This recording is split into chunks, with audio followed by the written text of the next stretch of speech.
Today's story begins where most fanboy stories do, with an emperor beating his pregnant wife until she dies. Yes, you read that right. Emperor Nero, that legendary figure, that meme-worthy member of the elite historical club. He didn't just hit her, he kicked her so hard that she died. Just like that. And when it was all over, Nero probably sat there sipping wine and thinking, well, okay, wife is dead. Time to find a new one. And guess what? He did. But not exactly in the usual way. He found a 17-year-old boy named Sporus. Yes, you heard that correctly. Not a wife, not a mistress, a beau. Audience question: when exactly did this become normal in Rome? Or did Nero just decide he was the ultimate edgy boss of the ancient history server? But even that's not the weirdest part. Sporus apparently looked exactly like Nero's late wife. Yes, you read that right. He looked just like his deceased wife. No joke. This is a real story. And yes, it was a very strange choice. But Nero didn't stop there. He officially married Sporus. And not just officially, forcibly. Then, he even sent him to the X-Men. Only instead of losing his legs, Sporus apparently lost another organ. You know what we mean. Wonder if, back then, Nero would just kicked his wife off a Discord server instead. After the wedding, as tradition would have it, the newlyweds went on a honeymoon. Any guesses where? Right? Greece. There. They bought matching t-shirts and couple mugs. Yes, just like in a modern romantic comedy. Except instead of love you to the moon and back, it read, I killed you, then married your twin. But as you can imagine, this couldn't last long. Romans started getting angry about taxes, the emperor's bizarre behavior, and now, their new empress was a 17-year-old boy. And so, a rebellion began. A provincial governor decided, we can't take this anymore. But instead of dealing with Nero directly, they sent another governor, Virginius, to deal with the rebel. Like in that joke, we send a dragon to fight the dragon. In the end, Virginius became the new favorite. His people even declared him emperor. But he, apparently, wasn't too eager to become emperor.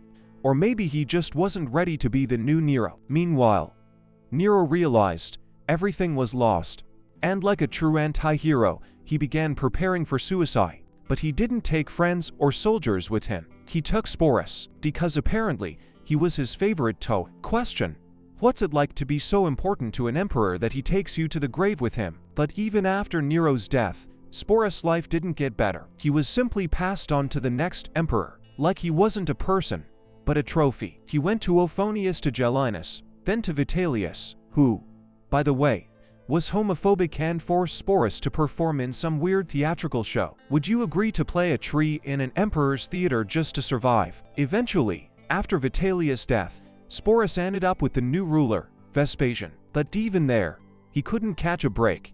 He was thrown into a dungeon, where he likely died of hunger, disease, or simply forgotten by everyone. He died at 18 or 19. And yes, he got X-Men twice, if you know what we mean. Wonder, if Sporus lived today, would he be a TikTok star or just a regular guy with an Instagram account? But let's pause for a moment and ask, who exactly was Sporus? Why is so much said about him? And what does he mean for Roman history? Sporus wasn't just a name in the chronicles, he was a symbol of moral decay, the extravagance of power, and the tragedy of a man turned into a toy in the hands of an emperor. He was an example of how power can turn love into violence and romance into political trolling. And seriously, how did it happen that one of the most powerful men in the world married a beau who just looked like his dead wife? Let's find out.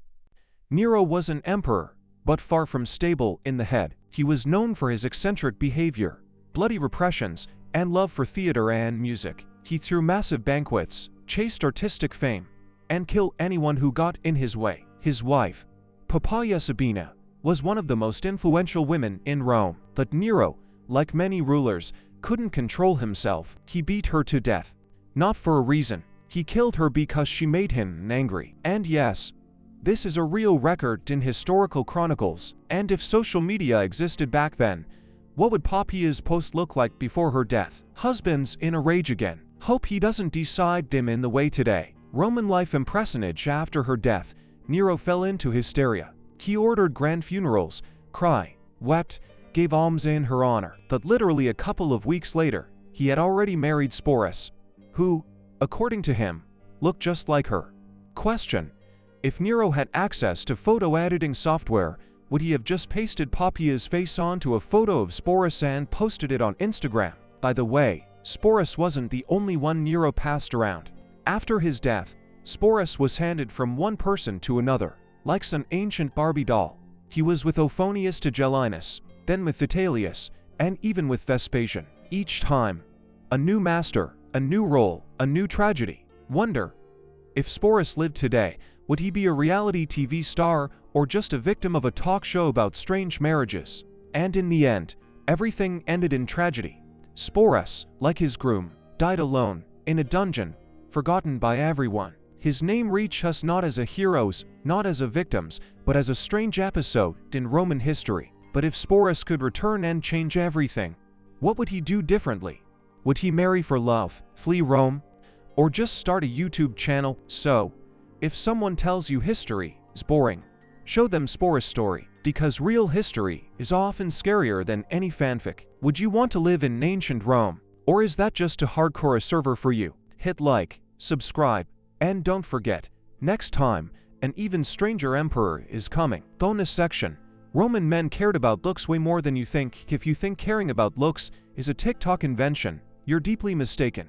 In ancient Rome, men didn't just care about their appearance, they turned it into an art form. Yes, you read that right. Romans, not just delicate aesthetes, but real legionnaires, senators, emperors, took care of themselves in ways that modern beauty gurus could only dream of. 1. Male hygiene. Not just clean, but stylish. In ancient Rome, being clean was a sign of good breeding and high status. Those who didn't wash were considered barbarians. That's why thermopublic baths weren't just places to wash, they were full social spaces. There, people washed, discussed politics, philosophy, plotted intrigues, and of course, checked each other out. Roman men used oils and scrapper strigils to clean their skin, got massages, waxing, and even clay and olive oil face masks, had personal perfumers who mixed scents from roses, myrrh, and frankincense. Wonder, if Instagram stories existed back then, would Romans just post videos from the baths with the caption, "My daily self-care ritual"? 2. Hairstyles. Status on your head. Men's hairstyles in ancient Rome weren't just about taste, they were about power. Emperors and senators cared about their hair like it was their third eye. In the early republic, men wore short, neat haircuts, sometimes with a fringe. Over time, especially under emperors like Commodus or Caligula, long, curly locks styled with hot tonsies, became popular. Would you dare use curling tons if you knew they were invented in ancient Rome? By the way, beards weren't always in fashion. In earlier times, Romans shaved their beards, considering them a sign of barbarism. But in the era of Hadrian, 2nd century AD, fashion changed. Beards became a symbol of wisdom, philosophy, and connection to Greek culture. 3. Perfume and cosmetics. Smell like a god. Romans were obsessed with scents. They didn't just use perfume, they lived in it. Men used perfumes based on flowers, spices, and even animal secretions. That was a thing. Baths were scented, clothes soaked in incense. There were even fragrance wars, where one senator tried to outscent another to prove his wealth and influence. Would you want to be in a room that smells like a mix of bathhouse, chicken coop, and incense? 4. Body as an ideal. Muscles, skin, and poses. Male beauty in Rome was tied closely to physical form. Muscles weren't just a sign of health, they were a symbol of virtue and strength. Gymnasiums and athletic schools were where young Romans not only trained, but showed off. Gladiators were sex symbols. Yes, you read that right. Women wrote them fan letters, and men imitated their style and physique. Would you go to a gym if you knew you could flex and flirt at the same time? 5. The gaze. How to attract attention. A man with expressive eyes could make a career. Eyes were lined with special products to make them more dramatic. Men went out with perfect posture, well-groomed hands, and smiles worthy of a toothpaste ad. Would you use cosmetics if you knew Romans did it 2,000 years ago? 6. Emperors as style icons.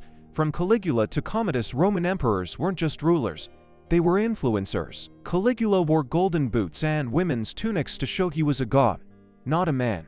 Commodus was like the Roman Kanye, who not only loved posing, but seriously believed he was Hercules. Nero.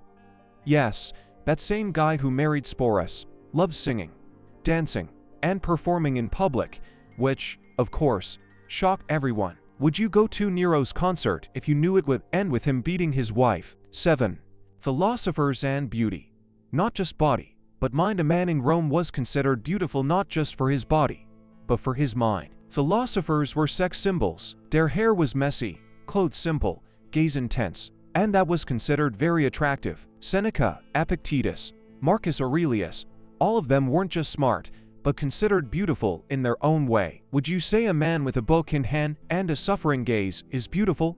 8. Beauty and power. How to be beautiful and still a man in Rome. Beauty wasn't seen as weakness. Quite the opposite. It was a symbol of power and refinement. A beautiful man, a successful man. A well-groomed man, a respected man. A well-dressed man, an influential man. Would you agree that a good-looking man is automatically successful? Conclusion. Male beauty. Not a trend, but a duty. So if you thought caring about yourself was a modern trend, now you know. 2,000 years ago, Romans already understood. If you want to rule, you must look like a god. Would you want to live in a time where every man cared about his looks? Or is that to fake an image for you? Hit like, subscribe, and don't forget, next time, there's an even stranger emperor or an even crazier Roman ritual coming your way.